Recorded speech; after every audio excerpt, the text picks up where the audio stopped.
Hello बच्चों। तो भैया अब इंपॉर्टेंट क्वेश्चंस दो तो आपको दे दिए। अब तीसरे इंपॉर्टेंट क्वेश्चंस की मतलब इंपॉर्टेंट सेक्शंस की बारी। आपको एलएलपी और क्या बोलते हैं, एलएलपी और पार्टनरशिप पहले मिल गया है, सॉरी एलएलपी और कंपनी। अब आते हैं सोगा पे। तो सर सोगा के इंपॉर्टेंट क्वेश्चन में सबसे पहले आता है सेक्शन नंबर 7। सेक्शन 7 और 8 साथ में आता है, जिसमें 7 बताता है destruction of goods before contract of sale. मतलब यहां पर डिस्ट्रक्शन कौन सी वाली बताई जाती है, जो अग्रीमेंट के पहले होता है। और 8 बताता है वो डिस्ट्रक्शन जो अग्रीमेंट के बाद होता है। फिर आता है सर सेक्शन नंबर 15, जो आपको बताता है एक तो डिस्क्रिप्शन बताता है और एक सैंपल प्लस डिस्क्रिप्शन दोनों बताता है। सेक्शन नंबर 17 बताता है सैंपल। सैंपल में तीन चीजें ध्यान रखनी है, goods should be fit from latent defect, buyer को इनफ टाइम दिया है कंपेयर करने का, और bulk of the goods should comply with the sample. फिर आता है सर 16 का 2 और 16 का 1। 16 का 1 क्वालिटी ऑफ फिटनेस बोलता है, जिसमें तीन कंडीशन होनी चाहिए। जो बायर है वो अपना पर्पस बताए, सेलर के स्किल पर रिलाई करे और सेलर उसी तरह के गुड्स में डील करता हो। 16 मर्चेंटेबिलिटी। मर्चेंटेबिलिटी में कंडीशन ये होनी चाहिए कि जो गुड्स आप बेच रहे हो it should be fit for two purpose, for self use as well as for resale. उसके बाद सेक्शन 16 में आता है caveat emptor. Sir caveat emptor का मतलब होता है लेट द बायर बी वेयर। ठीक है, कि मतलब under any circumstances buyer beware वेयर रहना चाहिए अपनी कंडीशन में। मतलब अगर कोई भी सेल में, ठीक है, कोई फ्रॉड होता है तो बायर अपने सिलेक्शन के लिए रिस्पॉन्सिबल है, सेलर रिस्पॉन्सिबल नहीं होगा। नेक्स्ट, उसके बाद आता है सेक्शन नंबर 13, जो बोलता है condition will be treated as warranty. Sir ऐसे चार केसेस हैं, WISE wise, waiver, impossible, non severable और the buyer elects to treat condition as warranty, जिसमें कंडीशन को वारंटी जैसा माना जाता है। फिर सेक्शन नंबर 23 आता है transfer of ownership on uncertain goods, जिसका है acronym DUA. D for description, D for deliverable state, U for uncertain goods, U for unconditional, A for assent और A फॉर अप्रूवल। ठीक है, ए फॉर अप्रोप्रिएशन और A for assent. फिर आता है sir section number 24। Section number 24 बात करता है सेल ऑन अप्रूवल डे का।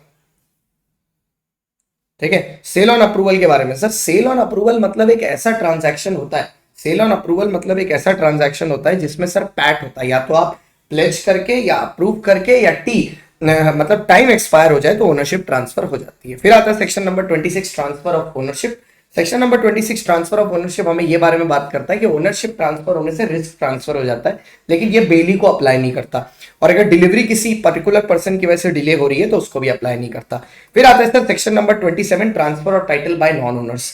Transfer of title by non owners साफ साफ ये चीज बोलता है किन केसेस में demo quad that non habit की, जब आप ओनर नहीं भी हैं तो आप वैलिड टाइटल ट्रांसफर कर सकते हैं। उसके बाद आता है right of stoppage in transit. Right of stoppage in transit आप तीन केसेस में कर सकते हो, टिप टिप बरसा पानी, TIP, tip tip, transit, insolvency, और P फॉर जब प्राइस अनपेड हो। 54 आता है रीसेल। राइट ऑफ रीसेल में आपको नोटिस देना जरूरी है, नोटिस देने से आप लॉस रिकवर कर सकते हो, और लॉस रिकवर कर सकते हो, प्रॉफिट रिटेन कर सकते हो। और लास्ट आता है auction sale. Auction sale is a bidding contract, जिसमें हैमर को स्ट्राइक करने के बाद सेम पोजीशन में रिटर्न करेगा तो ओनरशिप ट्रांसफर हो जाएगी। पफर को बैठा सकते हैं प्रिटेंडेड बिडिंग के लिए, लेकिन वो वॉइडेबल है। तो ये पूरे सेक्शंस हो गए। अब सबसे इंपॉर्टेंट बात, कल सुबह 50 केस स्टडीज जो मोस्ट एक्सपेक्टेड है, 50 केस स्टडीज को मैं डील करने वाला हूं, 50 केस स्टडीज को। और ये 50 केस स्टडी जो हम लोग कल सुबह सुबह डिस्कस करेंगे, ये डिस्कशन शुरू होगा 8:30 बजे सुबह, और आपके डाउट्स भी इसी सेशन में ले लिए जाएंगे। तो डाउट्स प्लस केस स्टडी का एकदम बढ़िया रिवीजन होगा, जिससे दिमाग में ये हॉट हॉट रहे और जाके इसमें आप पेपर में आ जाओ। इसमें सबसे ज्यादा फोकस हम लोग करेंगे दो चैप्टर पर।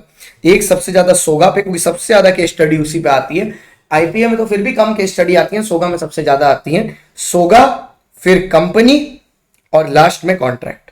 इन तीनों पर हमारा मेन फोकस रहेगा। ऐसा नहीं है कि हम लोग पार्टनरशिप की केस स्टडी करेंगे नहीं, लेकिन पार्टनरशिप की केस स्टडी कुछ एक हद तक रिपीटेड होती है। तीन ही केस स्टडी उसमें हर बार रिपीट होती है, घुमा फिरा के आंसर चेंज करके। तो ये तीन अपने करेंगे। ओके, चलो सर, अब हम लोग यहां तक कर लिए, अब थोड़ा सा आगे बढ़ते हैं। ठीक है, और ये सोगा का यहां पर खत्म है। वीडियो को लाइक कर लिए, चैनल को सब्सक्राइब कर लीजिए। 9000 तक, 10,000 तक जाना है अपने को, 8,500 पर ऑलरेडी है। Thank you so much, all the best for your exam.